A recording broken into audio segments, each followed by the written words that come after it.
A lot of people said that Woolworths baked beans is the best baked beans of them all. Now, I don't know, it's only the taste, so I'm going to taste now.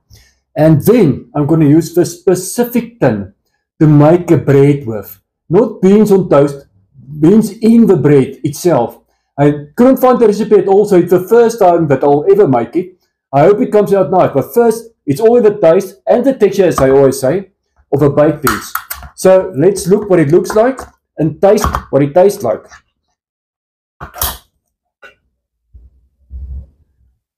Okay, also got some sauce on top, but I guess that's normal because all of them got that.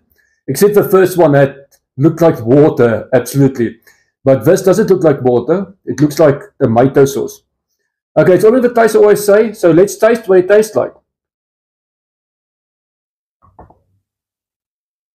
Mmm, mmm, this is really good.